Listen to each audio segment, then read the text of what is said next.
இது உங்க விஷ்ணு சாய். நம்ம இப்போ 108ல் 3வது திவ்யதேசம் பார்க்கலாம்.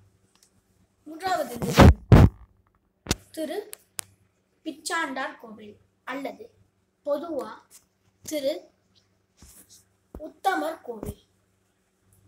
பெருமாள் திருநாமம் உத்தம பெருமாள், தாயார் திருநாமம் பூர்ணவல்லி தாயார். சரித்திரம் பார்ப்போம். பிரம்மாவுக்கும் சிவனுக்கும் அப்பையிலிருந்து 5 தலைகள்.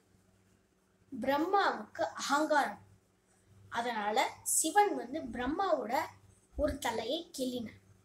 அந்த பிரம்ம கபாலம் அவரோட கையில் ஒட்டி கொண்டது. அதுக்கு சாபம், யாராவது அதுக்கு சோறிட்டாதான் அது உடையும் அப்படின்னு சாபம். இவர் அங்கங்க போயிட்டு இங்கே லக்ஷ்மி தேவிகிட்ட கேட்டார், பிச்சை எடுத்தார். அப்போ லக்ஷ்மி தேவி அவங்ககிட்ட இருந்த கைப்பிடி சோறை எடுத்து பிரம்மருக்கும் பிரம்மத்தோட கபாலத்துக்கு இட்டார். அந்த பிரம்ம கபாலத்துக்கு இட்டான். அந்த பிரம்ம கபாலத்தை சாப்பிட்ட உடனே அது 100 உடைஞ்சு போச்சு.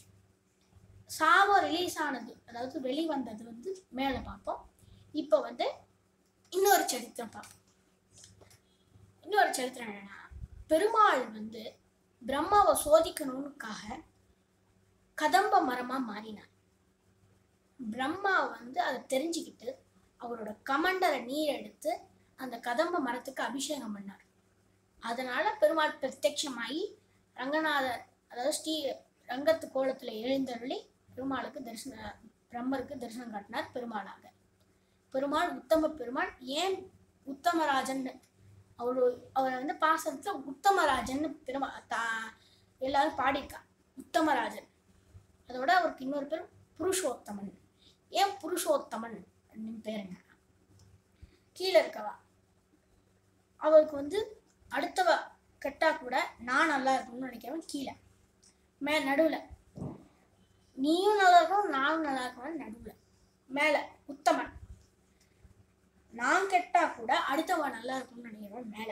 அதுதான் உத்தமன், புருஷோத்தமன் அர்த்தம்.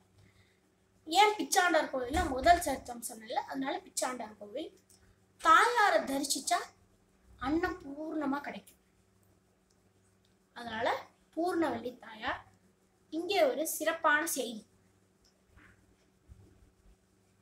பெருமாள் தாயாரோட, சிவன் பார்வதியோட, பிரம்மா சரஸ்வதியோட எழுந்தருளிருக்காங்க. இது சில குறிப்பிட்ட கோயிலில் மட்டும்தான் இருக்கும், வேற எங்கேயும் இருக்காது.